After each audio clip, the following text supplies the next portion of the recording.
بسم الله الرحمن الرحيم نحمده ونصلي ونسلم على رسوله الكريم اللهم صل على محمد وعلى آل محمد كما صليت على إبراهيم وعلى آل إبراهيم إنك حميد مجيد اللهم بارك على محمد وعلى آل محمد كما باركت على إبراهيم وعلى آل إبراهيم إنك حميد مجيد لذا پادو اسلام تادنا وملوجی میں پاؤنو کمیاں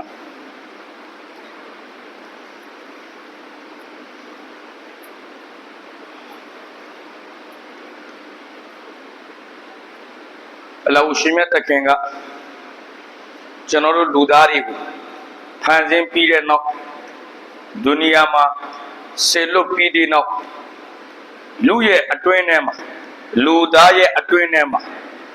फ़अल्हमहा फ़ुजूरहा व तक़वाहा Allah ushimya ye amai phisa naine in a लगाओ no Allah ushimya ye amai ko na khan naine in a nakhu long ko the twin pe lai de फ़अल्हमहा Allah ushimya ka ludare ma the twin pe lai de फ़ुजूरहा Allah ushimya ye amai ko phisa ne ye ichin aswa asa in a अभी चूलू नाइने स्वाहा पीरो वतक़वाहा लगाओ नो अरे अल्लाह उश्मिया तकेंगा लुदारे मा थे तुए पीरारे अल्लाह उश्मिया ये अमे को नाखा नाइने स्वाहा अमे नाखा जिसोरे ए आ ये चें को ले अल्लाह का थे तुए पीलाई अरे तो जो मुलो जानो मिया कुरान ने हदीस तोड़ी को चीजें आके पाती आले सोल्यूशन अल्लाह उश्मिया तकें फांसे धारे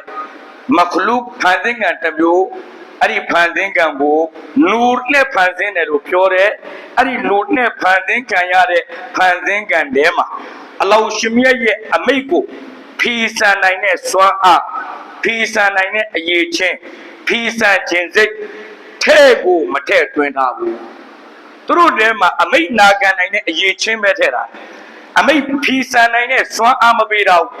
अमे फीसा जिन्हें सेक मशी से कूलों में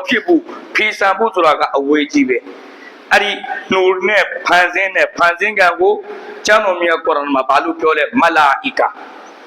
मलाइका सुरा फरिश्ता अरी मागा अमे फीसा नहीं ने स्वाहा अल्लाह थे को मठे राम तुरु रे मा अमे नागन ने ये चिंत तकू को बैठे ना नौ तफा माचा नौ ते फांसें का तब्यो अरी फांसें का वो चारों ये जी ने फांसें ने अल्लाह उसमें तकेंगा अरी ये जी ने फांसें का ने माचारो फ़अल्हमहा फ़ुजूरहा व तक़वाहा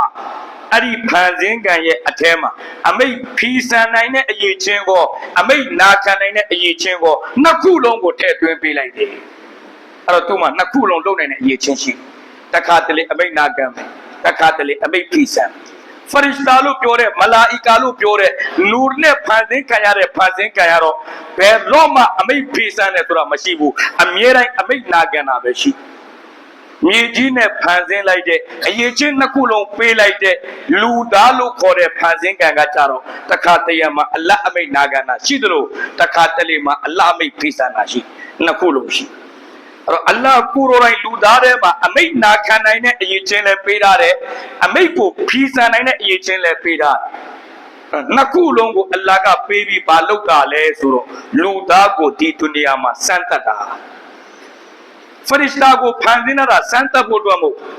अल्लाह उश्मिया का मलाइकारी को फांसीना रा का संता बो मो लुदा को फांसीता रे जीवे जका संता बो अरी तो जाओ संतमु पीबिये बोटवा संतमु का जोलों पोला बोटवा फीसा नहीं ने ये चेले पीड़ा रे नागा नहीं ने ये चेले पीड़ा बरुगा नागा ले बरुगा फीसा ले अरी मा सामोए आउना सामोए चार आउ शों सुरा अफिटवाम अके ये नागा नहीं ने ये चेले शीरे सोये तू को सामोए से लो मिया फीसा नहीं ने ये चिंत तकूबे शीरे सोये तू को ले सामोए से लो मिया फीसा नहीं ने ये चेंगो नाखा नहीं ने ये चेंगो अम्मांगो अम्मागो नकुलों पेड़ा मा सामोए से दागा जोड़ी शी မေကွန်းမှာဆရာကမေကွန်းထုတ်လိုက်စာမွေးမှာចောင်းသားကိုမေကွန်းထုတ်လိုက်မေကွန်းထဲမှာအမှန်လဲရေးရတယ်အမှားလဲရေးတာနှစ်ခုလုံးရေးပြီးလွတ်ပေးလိုက်တယ်ဘ누구ကအမှန်ကိုရွေးပြီးတော့ဖြေနိုင်လေအမှန်ကိုဘ누구ကအမှန်ချစ်နိုင်လေအမှားကိုဘ누구ကအမှားချစ်နိုင်လေသူအောင်အကယ်၍မေကွန်းထဲမှာအမှားတွေကြီးပဲအမှန်တစ်ခုမှမပေါ့ဒါမှမဟုတ်အမှန်တွေကြီးပဲအမှားတစ်ခုမှမပေါ့အဲ့ဒါဆိုရင်အရှိကចောင်းသားကအမှန်အမှားကိုဘယ်လိုသူခွဲခြားမှာသူ့ရဲ့မှန်တာမှားတာသူ့ရဲ့ကြတာအောင်တာကိုဘယ်လိုဆုံးဖြတ်မလဲ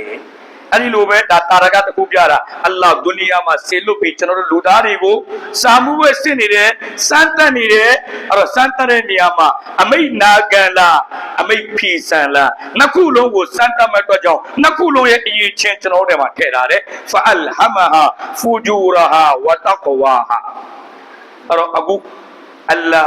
ဖူဂျူရာဟာလို့ခေါ်တဲ့အမိတ်ဖီဆန်နိုင်တဲ့အရေးချင်းထည့်ထားတော့အမိတ်ဖီဆန်လိုက်လူသားအမိတ်ဖီဆန်လိုက်အဲ့အမဖီဆန်ပြီးတော့တခါတည်းအပြီးရှုံးပြီလားအဲ့ဒီလိုလဲမဟုတ်ဘူးအလ္လာဟ်ရှင်မြတ်ကမိမိရဲ့မဟာဂယုဏနဲ့အမိတ်ဖီဆန်ယုံနဲ့မရှုံးသေးဘူးအချိန်တစ်ခုပေးထားသေးတယ်ပမာခုနပမာလိုပဲစာမွေးကန်းထဲမှာចောင်းသားကိုကျွေးခွန်းပေးပြီးတော့ဖြည့်ခိုင်းအချိန်3နာရီအချိန်ပေးတာအဲ့မှာသူဖြည့်ပြီးသားမေးခွန်းမှာအမားကိုပြန်စစ်အမားဝါတာတိပြန်ပြင်ခွင့်ရှိသလိုဒီမှာလဲလူတယောက်ကအလ္လာဟ်မိဖီဆန်မိသွားပြီဖီဆန်နဲ့သွားအပ်ပြီးတော့ဖီဆန်မိသွားပြီမလုံနဲ့ပြောတာကိုလှုပ်လိုက်ပြီလှုပ်လို့ပြောတာကိုမလှုပ်လိုက်ဒါဖီဆန်လာပဲအဲ့လိုဖီဆန်လိုက်ပြီဆိုရင်ဖီဆန်လက်ယုံနဲ့ချက်ချင်းမရှုံးသွားဘူးချက်ချင်းသူဒီအလ္လာဟ်ဘက်ကနေအရေးယူမှုမခံရဘူးအချိန်တစ်ခုပေးထားသေးတယ်အဲ့ဒီမှားထားတဲ့အမှားကြထားတဲ့အကြရှုံးထားတဲ့အရှုံးကိုပြန်ပြင်လို့ရသေးတယ်နော်ပြင်ချင်းပြင်လို့ရသေးအချိန်ကုန်သွားရင်တော့မရတော့အခုနစာမွေးက3နာရီအတွင်းမှာចောင်းသားကြိုက်တယ်လို့အမှားပြန်ပြင်လို့ရပေးလိုက်ပြီး3နာရီအချိန်ပြည့်သွားတဲ့အချိန်မှာဖြေဆိုရတဲ့စာရွက်ကိုအနံပြီးတော့စာမွေးကအပြင်ရောက်မှသူနှစ်ခုထုမယ်ဟာငါတခုမှားခဲ့တယ်ကွာမပြင်လိုက်ရဘူးအခုပြန်သွားပြီးတော့တောင်းမယ်ကျွန်တော်စာရွက်ခဏပြီး9မိနစ်အတွင်းမှာကျွန်တော်ပြန်ပြင်မယ်ရမလားအဲ့ဒီလိုပဲဒုနီယာမှာအလ္လာဟ်စာမွေးခန်းလုပ်ပြီးကျွန်တော်တို့လွတ်လိုက်တယ်အမိတ်ဖီဆန်လိုက်ပြီဒါကျွန်တော်တို့မှားပါဒါပေမဲ့အဲ့ဒီအမားကိုအလ္လာဟ်ကအချိန်တစ်ခုပေးထားတယ်အဲ့ဒီအချိန်အတွင်းမှာပြန်ပြင်ခြင်းပြင်လို့ရတယ်အဲ့ဒီအချိန်ကဘာလဲ3နာရီစာမွေးကန်းလို့မဟုတ်ဘူးအလ္လာဟ်ရဲ့တတ်မှတ်ထားတဲ့မှားထားတဲ့အမားကိုပြန်ပြင်ဖို့အတွက်ပေးထားတဲ့အချိန်ကကျွန်တော်အသက်မငင်သေးတဲ့၍လူကအသက်ထွက်မယ်ဆိုလို့ရှိရင်ခြေတော့ကနေစပြီးအသက်ထွက်တယ်ပညာရှင်တွေပြောဝိညာဉ်ကစထွက်ရင်ခြေတော့ကနေစထွက်ကျွန်တော်တို့ခန္ဓာကိုယ်ထဲမှာဝိညာဉ်ရှိလို့ပဲလူလို့ခေါ်နေတဲ့တွာလာနေတဲ့လှုပ်ရှားနေဘယ်နေ့ဒီခန္ဓာကိုယ်ကနေဝိညာဉ်ထွက်ပြီအဲ့ဒီနေ့လူလို့မခေါ်တော့အာတုဘလို့ခေါ်မတာလို့ခေါ်တယ်အလောင်းလို့ခေါ်တယ်မယက်လို့ခေါ်တယ်လူမဟုတ်တော့အဲ့ဒီခန္ဓာကိုယ်ထဲမှာရှိတဲ့ဝိညာဉ်ကထွက်ပြီဆိုရင်ဘယ်ကနေစထွက်လဲဆိုရင်ခြေတော့ကနေစထွက်တယ်နောက်ဆုံးဘယ်ရထွက်သွားလဲဆိုလို့ချင်းဗဇက်ကနေထွက်သွားအဲ့ဒီအတွက်ကြောင့်လေပညာရှင်တွေပြောပြတယ်ရှင်းပြလူတယောက်ကဆုံးသွားပြီဆိုရင်မျက်လုံးကြီးပွင့်ပြီးအပေါ်ကိုမျက်စိလန်ပြီးမျက်လုံးလန်ပြီးကြံခဲ့တာဘာဖြစ်လို့လဲသိလားသူ့ရဲ့ဗဇက်ကထွက်သွားတဲ့ဝိညာဉ်ကိုလိုက်ကြည့်တာသူ့ရဲ့ခန္ဓာကိုယ်ထဲမှာရှိတဲ့ဝိညာဉ်ကခြေထောက်ကနေစထွက်သွားခြေထောက်ကနေအပေါ်တက်လာတဲ့ထွက်နေဒူးကောင်းရောက်ပြီးပေါင်ရောက်ပြီးခါရောက်ပြီးအဲ့လိုလာရင်နဲ့ဒီမှာလေပင်ကိုရောက်ပြီးဆိုရင်အဲ့ဒါကိုအသက်ငင်တယ်လို့ခေါ်အသက်ငင်ဝိုက်အသက်ထွက်နေပြီအသက်ငင်ဝါသူစကားပြောလို့မရတော့မနိုင်တော့သူ့ပုံစံကိုကြည့်ပြီးဘေးရလူတွေမနဲ့ခံစားနေရကျွန်တော်တို့စကရတ်ဖြစ်တယ်လို့ခေါ်နောက်ဆုံးပါဇက်ကနေဆွဲထုတ်သူ့ရဲ့ဝိညာဉ်ပေါ့အပေါ်အဲ့ဒီဝိညာဉ်ထွက်သွားတာကိုသူ့မျက်လုံးကလိုက်ကြည့်လို့မျက်လုံးပွင့်ပြီးအပေါ်ကိုမျက်လုံးလန်ပြီးခြံခဲ့တာအဲ့ဒါကြောင့်မျက်လုံးပြန်ပိတ်ပြီးချက်ချင်းသွေးပူနေချိန်ပြန်ပိတ်ပြီးကြာဝိုင်းပိတ်လို့မရတော့မျက်လုံးကပွင့်လျက်သားပဲကြံအဲ့တော့ချက်ချင်းပိတ်ပေးဖို့တော့အစ္စလာမ်ကတင်ပြီးအဲ့လိုအသက်ငင်တဲ့အချိန်မရောက်မချင်းထိဘဝမှာမှားခဲ့တဲ့အမားတွေအားလုံးပြင်ဆင်လို့ရသေးတယ်နော်ဘလောက်တနာတော်မူသောအရှင်လေ3နာရီအချိန်ပေးတာမဟုတ်ကျွန်တော်တို့3ရက်အချိန်ပေးတာမဟုတ်တချို့ခုနာတွေကျွန်တော်တို့လုပ်ထားတာနှစ်30ရှိနေဒါပေမဲ့အခုကျွန်တော်အသက်ငင်ပြီလားအသက်မငင်သေးဘူးအသက်မငင်လို့ဒီမှာမတက်လာရက်ပြီးစကားပြောနေတာပေါ့အသက်ငင်လဲနေမှာပေါ့အခုအချိန်ကြီးအဲ့ဒီအပြစ်တွေကိုကျွန်တော်အမားပြန်ဖြတ်ခြင်းနဲ့ပြန်ပြင်ခြင်းနဲ့ပြင်လို့ရတယ် နှစ်ချိန်တတ်မှတ်ထားတယ်အဲ့ဒီနှစ်ချိန်မရောက်မချင်းသည်ဘလောက်ကြီးကျယ်တဲ့အမှားပဲလုပ်ခဲ့ပါသည်ဘလောက်ကြီးကျယ်တဲ့အပြစ်ကျူးလွန်ထားပါသည်ပြန်ပြင်ခွင့်ရှိပြင်လို့ရအဲ့နှစ်ချိန်ရောက်ပြီဆိုမရတော့တော့တစ်ချိန်ကကျွန်တော်ပြောပြီးပါပြီအသက်ငင်တဲ့အချိန်အသက်ငင်သွားပြီဆိုရင်အဲ့ဒီလူရဲ့တောက်ပါလုပ်ခြင်းကိုအလ္လာဟ်လက်မခံဘူးဟာဒီသ်တော်မှာတမန်တော်မြတ်ကြီးဆလ္လာလာဟ်အလိုင်ဝါဆလမ်အတိလေးတင်ညာထားတယ်အင်နလ္လာဟ်ယကဘလ်တောဘတ်အလ်အဘဒီအလောင်းရှင်မြတ်ကဧကံမုတ်ချဗန္ဒာကျေးကျွန်ရဲ့အမှားဝင်ခံခြင်းကိုတောက်ပါလုပ်ခြင်းကိုလက်ခံတယ်မာလမ်ယိုဂါရကိအတ္တမငင်သေးတဲ့၍မာလမ်ယိုဂါရကိအတ္တမငင်သေးတဲ့၍သူလုတ်ခဲ့တဲ့အပြစ်တွေအလုံးနဲ့ပတ်သက်ပြီးအလ္လာဟ်တောက်ပါလက်ခံနေတယ်အဲ့တစ်ချိန်နောက်တစ်ချိန်အမှားပြင်လို့ရမယ်နောက်ဆုံးဒိတ်ရက်ဆွဲကနေရကျွန်တော်တို့နေ့စဉ်ဘယ်ရထွက်အရှိရကထွက်နေ့စဉ်အရှိရကထွက်မရှရစ်နေတော့ရအရှိရကီယာမတ်နီလာကီယာမတ်နီလာတမန်တော်ကြိုတင်ကျွန်တော်တို့ကိုပြောပြခဲ့တဲ့အတိပေးခဲ့တဲ့နမိတ်လက္ခဏာများရှိတယ်အဲ့ဒီနမိတ်လက္ခဏာတွေထဲမှာနမိတ်လက္ခဏာတစ်ခုကဘာလဲအမြဲတမ်းအရှိရကထွက်နေတဲ့နေကကီယာမတ်နီလာပြီးကီယာမတ်ဖြစ်တော့မယ်ဆိုရင်အနောက်အရက်ကနေထွက်မယ်ပြောင်းမြင်တကယ်ဖြစ်တမန်တော်ပြောခဲ့တဲ့ဇကာဒါကီယာမတ်ရဲ့နမိတ်လက္ခဏာအဲ့တော့ဘယ်အချိန်ဘယ်နေ့မှာနေကအရှိရက်ကနေမထွက်တော့ပဲအနောက်ရက်ကထွက်ပြီးလေအဲ့ဒီချိန်ကျရင်တောက်ပါရဲ့တခါပိတ်သွားပြီအခုနေရအရှိကနေထွက်နေတော့မယ်ဒီနေ့လေအရှိရပဲထွက်လာအဲ့တော့ကျွန်တော်တို့ဒီနေ့တောက်ပါလုပ်ရင်လေတောက်ပါတခါဖွင့်နေတယ်ကျွန်တော်အသက်မငင်သေးတဲ့တောက်ပါတကားပွင့်မယ်နေအနောက်ရက်ကမထွက်သေးတဲ့ကျွန်တော်တို့တယောက်တိုင်းအတွက်တောက်ပါအမားဝင်ချတောင်းခံခြင်းမိမိရဲ့အမားကိုပြင်ဖို့အတွက်အလ္လာဟ်အချိန်ပေးထားတယ်အဲ့ဒီနှစ်ခုတည်းကတစ်ခုဖြစ်သွားပြီဆိုရင်ဘလောက်ပဲယူကျုံမရဖြစ်ပြီးခြုံပွဲချငိုပြီးတောက်ပါလို့အဲ့ဒီတောက်ပါအလ္လာဟ်လက်ခံဖို့မရှိတော့ဘူးအဲ့တော့ကျွန်တော်တို့ကိုအလ္လာဟ်တောက်ဖီပေးထားလို့နေလေအနောက်ရက်ကမထွက်သေးဘူးအသက်လည်းမငင်သေးဘူးကျွန်တော်တို့မှာအချိန်ရှိသေးတယ်အချိန်မီသေးတယ်အချိန်ရသေးတယ်အမြန်ဆုံးအလ္လာဟ်ရှိမှတောက်ပါလုပ်ပါတောက်ပါတချို့ကလည်းပြောဆရာလည်းတောက်ပါအေးစစ်စစ်လောက်တာပေါ့အခုငယ်သေးတယ်ကြီးမှလုံးမယ်အေးစစ်စစ်အခုလောက်လဲပါဒူးမလဲပြီးပြန်ပြီးတော့ကျွန်တော်အဲ့လုံးပြီးပါကျွန်တော်ဂုဏမရှောင်နိုင်သေးဘူးအဲ့တော့ကျွန်တော်မလုပ်သေးဘူးနောက်ဆုံးအသက်ကြီးွားမှအဖိုးဖြစ်သွားမှ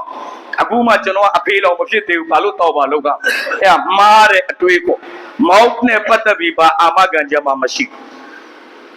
မောက်ကိုဖတ်ထားရတဲ့ရည်ရွယ်ချက်တွေအများကြီးတဲ့ရည်ရွယ်ချက်တစ်ခုကဒါပဲ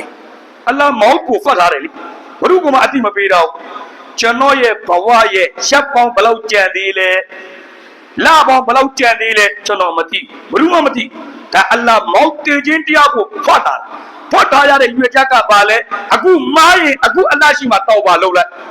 နေမောက်ကညနေရောက်လာမလားညကျရင်ရောက်လာမလားမနေ့ပြင်မနေ့ရောက်လာမလားနေမသိရတော့အချိန်မဆွဲနဲ့အသက်ငယ်နေတာကိုဘာဟာနာပြပြီးအချိန်မဆွဲနဲ့ကျမ်းမာရေးကောင်းနေတာကိုဘာဟာနာပြပြီးအချိန်မဆွဲနဲ့ကျမ်းမာရေးကောင်းတဲ့လူလည်းရုပ်တရက်ကွယ်လွန်သွားတာတွေအများကြီးငယ်ငယ်လေးနဲ့ကွယ်လွန်သွားတာလည်းအများကြီးအဖိုးဘဝကိုမရောက်ဘဲနဲ့ကပတ်စတန်ရောက်သွားတာတွေအများကြီးအဲ့တော့မောက်ကိုအလ္လာဟ်ဖတ်ထားတဲ့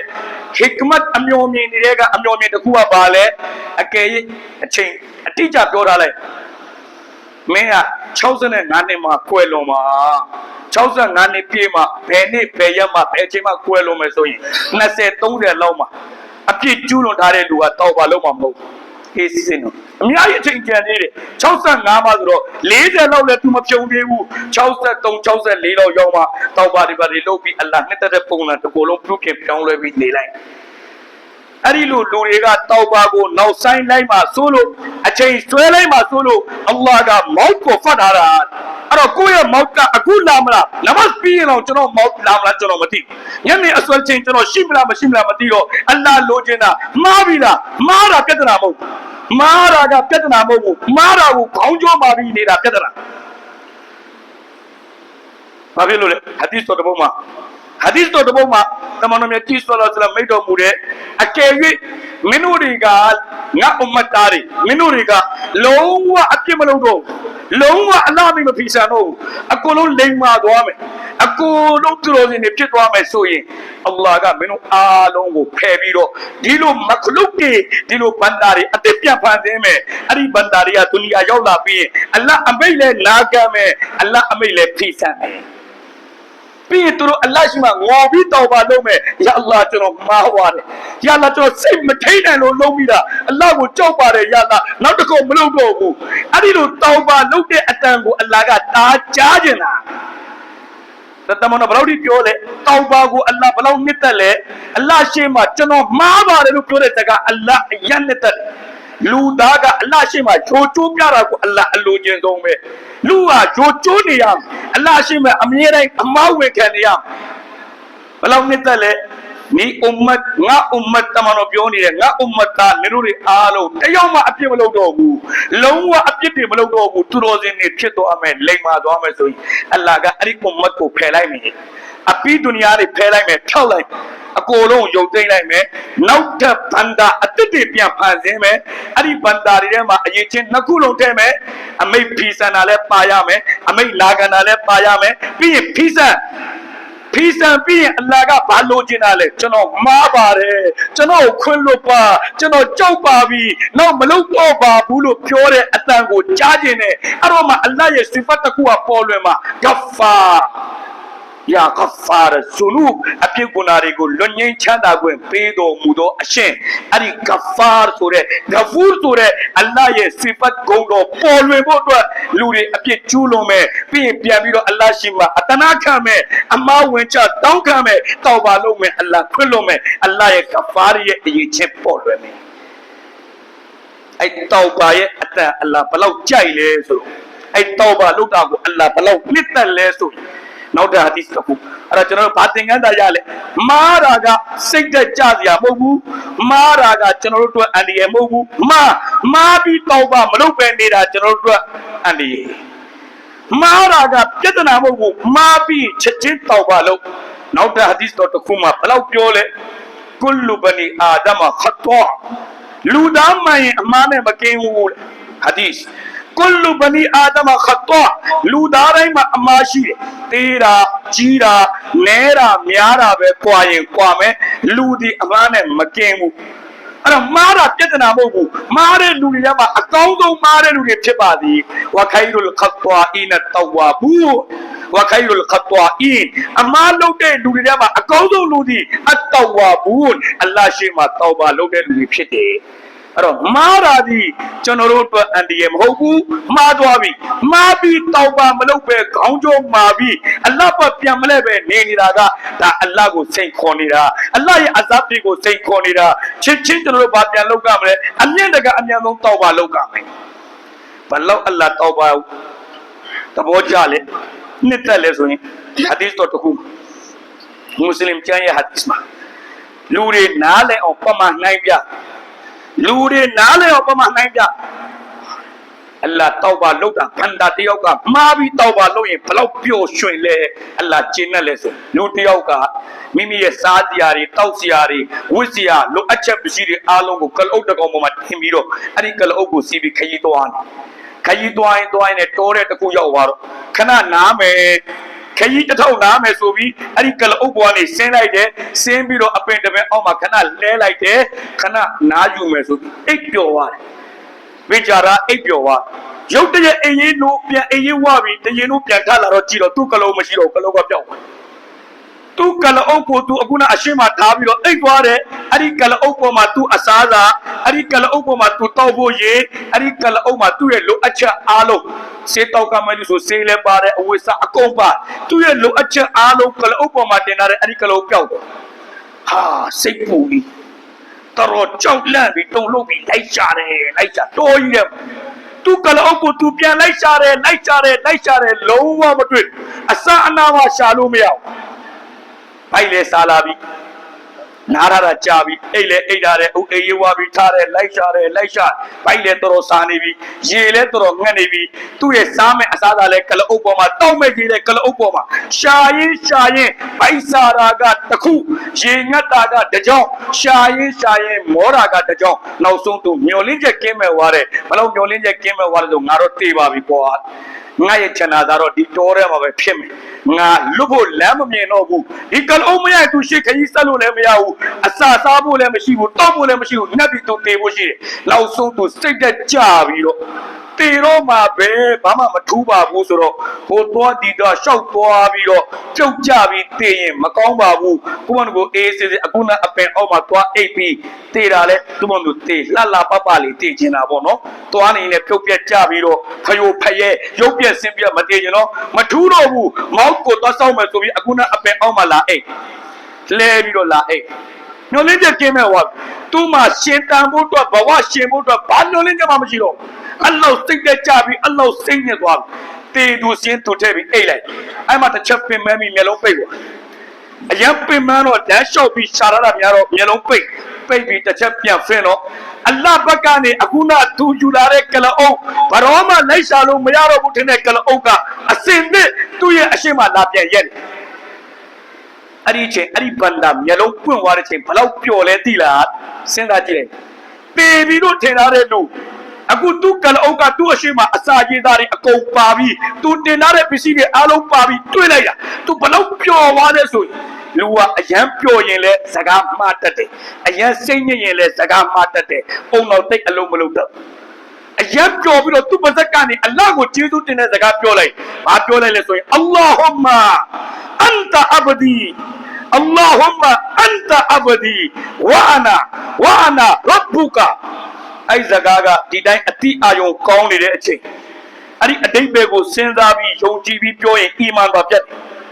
အီမန်ပြတ်စီတဲ့စကားသူပြောမိသွားတယ်ဘာဖြစ်လို့ပြောမိလဲအရန်ပျော်လုံးလို့စကားမှားရှာခလုတ်တိုက်တယ်လို့ခေါ်တယ်ပြောချင်တာကတခုထွက်သွားတာတခုအဲ့တော့သူများစကားမှားတဲ့ချစ်ချင်းထောက်ဖို့မလုပ်အောင်အမှားတိုင်းမှာမှားပြီဆိုတာနဲ့ခြေနဲ့ခါတဲ့အပီးလဲချတာမဟုတ်လူကမှားတတ်တယ်စဘကတိလီဆာနီလို့ခေါ်တယ်အာရဘီလိုနှုတ်ချော်တာရှာချော်သွားတာပြောချင်တာကဒါထွက်သွားတာဟိုကဖြစ်တတ်တယ်လေအခုသူပြောချင်တာဘာလဲသိလားအလ္လာဟ်ကျေးဇူးတင်လိုက်တာကျွန်တော်တည်ပြီးလို့ထင်တာအခုကျွန်တော်ပြန်ရှင်သွားပြီဒီကောင်ရရင်ကျွန်တော်ရှင်ပြီးစားမယ်တောက်မယ်ပြီးဒီကောင်စီပြီးခင်းတွဲအပြင်ပြန်ထွက်လို့ရတယ်အရန်ပြောပြီးတော့ဘာပြောလိုက်လဲအလ္လာဟူမာအိုအလ္လာဟ်အန်တာအတင်အရှင်ကတော့လေအဘဒုကကျွန်တော်ရဲ့ကြုံမယ်အမှန်တကယ်သူပြောချင်တာဘာပြောချင်လဲအန်တာရဘ်ဘူကာအန်တာရဘ်ဘီအန်တာအတင်ဒီရဘ်ဘီကျွန်တော်ရဲ့အရှင်သူပြောလိုက်တဲ့အန်တာအဘဒီအတင်ကကျွန်တော်ရဲ့ကြုံပဲအလ္လာဟ်ကိုဘယ်နေရာမှာသူထားလိုက်လဲကြုံလို့ပြောလိုက်တယ်အရှင်မဆက်ပြောတယ်ဝါအနာကျွန်တော်ကတော့သူပြောချင်တဲ့စကားလုံးကဝါအနာကျွန်တော်ကတော့အဘတုကအတင်အရှင်ရဲ့ကြုံလို့ပြောရမအောင်ဘာပြောလိုက်လဲဝါအနာရဘ်ဘူကာကျွန်တော်ကတော့လေအတင်အရှင်ရဲ့ရဘ်အရှင်ဖြစ်တယ်စာလုံးနှလုံးအရှင်တော့ပြောင်းပြန်ဖြစ်သွားတာသူပြောချင်တဲ့စကားအမှန်ကဘာလဲကျွန်တော်ဒီအလ္လာဟ်ရှင်မြတ်ရဲ့ကျေးကျွန်ဖြစ်ပါသည်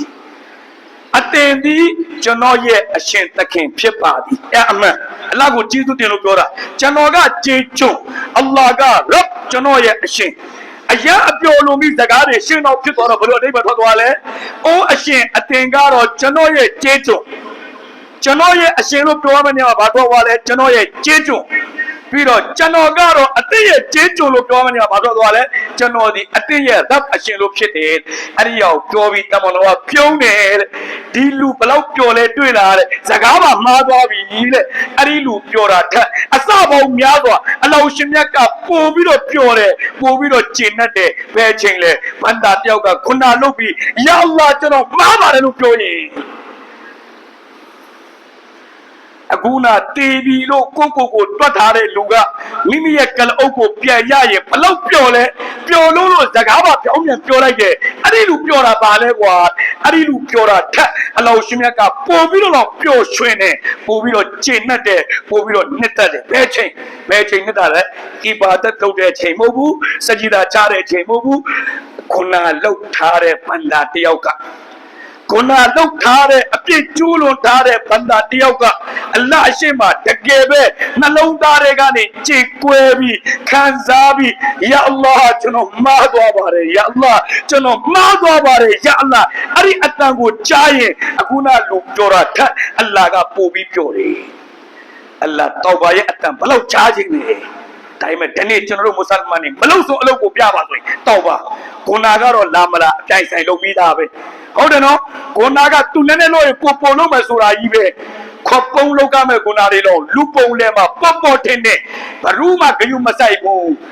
ငါမြင်ငါဆိုင်စကိုင်းရောက်ရောက်ငါလေငါထိုးပကောရောက်ရောက်ဆိုပြီးခုနတွေကိုလူပုံအလဲမှာရင်ကိုခေါင်းပေါ်ပြီးလုံနေတဲ့ဒီအွမ်မတ်အလ္လာဟ်အလိုချင်ဆုံးဖြစ်တဲ့တောက်ပါကျွန်တော်တို့ဘယ်လောက်လုပ်ပြီးပြီလဲဘယ်လောက်လုပ်ဖို့လိုသေးလဲအလ္လာဟ်အချိန်ပေးထားတယ်နော်ကျွန်တော်ကပြောတယ်တောက်ပါရဲ့တကားပိတ်ဖို့အချိန်2ချိန်ပဲရှိအဲ့ဒီအချိန်2ချိန်မရောက်မချင်းတောက်ပါလုပ်လို့ရတယ်နံပါတ်1မာလမ်ယူဂါကေအတမငင်သေးသေးနံပါတ်2နေဒီအနောက်ရက်ကမထွက်သေးသေးကြိုက်တလောက်များတဲ့ကုနာလုတ်ခဲ့ကြိုက်တလောက်ကြီးတဲ့ကုနာလုတ်ခဲ့ပင်လေရင်နှုတ်တဲ့များနေတဲ့ကုနာလုတ်ခါပါသေးစစ်မှန်တဲ့တောက်ပါလုတ်အလ္လာဟ်အဲ့ဒီကုနာတွေအားလုံးကိုစေကြောပေးမယ်အဲ့ဒီကုနာတွေအားလုံးကိုခွင့်လွှတ်မယ်ကျွန်တော်တို့ဒီကနေ့အတွက်သင်ခန်းစာမကြမီအင်မတန်မုံမြတ်လာတဲ့လပြရမဇန်လာနေတဲ့တကယ်ကိုမုံမြတ်တဲ့လတွေပါတကယ်မုံမြတ်တဲ့ရက်တွေပါအင်မတန်မုံမြတ်တဲ့အချိန်တွေပါဒီအချိန်တွေမှာကျွန်တော်တို့အလ္လာဟ်ဘက်ကိုပြန်လှည့်ပါအလ္လာဟ်ဘက်ကိုအာယုံပြုပါတောက်ပါလုပ်ပါလူတိုင်းမှာခုနဟာဒီဆရာကုလူဘနီအာဒမခတ်သွားလူတိုင်းကအမားနဲ့မကင်းဘူးအမားဆိုတာရှိတာပဲအဲ့ဒီအမားသမားတွေကအကောင်းဆုံးအမားသမားဝခိုင်ရီလိုခတ်သွားအင်းတဝါဘူး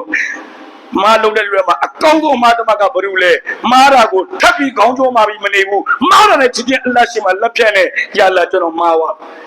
ကျွန်တော်စိတ်ကတိနေတယ်လေတောက်ပါလို့ပြီးဥပလီပြန်ထွက်ရင်ပြန်လို့မှာတပိုင်းအလို့မဟုတ်တပိုင်းလို့မဟုတ်ဘူးအခုလုံးနေတဲ့တောက်ပါကိုမတိမချင်းကြီးထိန်းထားရမှာဘိုင်းလုံးမဟုတ်ဘူးဘိုင်းတက်နေတော့ကြိုးသားပြန်ခုနာဖြစ်လာခုနာဖြစ်ပြန်တောက်ပါလို့အလ္လာဟ်ပြန်မဖရက်ပေးမယ်ဟာဒီစ်တော်မှာပြောထားတယ်မင်းတို့ခုနာလုံရင်တောက်ပါလုံရင်မောသွားမယ်အလ္လာဟ်မင်းတို့ကိုမဖရက်ပေးနေဘယ်တော့မှမောဖို့မရှိဘူးအဲ့တော့ကျွန်တော်တို့ကအခုတောက်ပါလို့အခုတောက်ပါလို့ပြန်မရင်ပြန်လို့အလ္လာဟ်ကမတိမချင်းကြီးအချိန်ပေးထားတယ်အလ္လာဟ်ရှင်ကျွန်တော်တို့ကိုမားတဲ့လူတွေထဲမှာအကောင်းဆုံးမားတဲ့လူဖြစ်တောဝါဘူးလို့ခေါ်တဲ့တောပါလုပ်တဲ့လူတွေမှာထဲသွင်းပြီးတော့မူပါစေမာတိုင်းမှာအလ္လာဟ်ဘက်ကိုအမြတ်ဆုံးပြန်လှည့်ပြီးတောပါလုပ်ပြီးကိုယ်တန့်ပြန့်တဲ့လူပုံစံနေထိုင်နိုင်တဲ့ဆွမ်းအားများအလ္လာဟ်ပေးတော်မူပါစေအာမင်ဝါခီရူတာဝါနာအလလ်ဟမ်ဒူလ illah ရဘ်ဘီလ်အာလမီ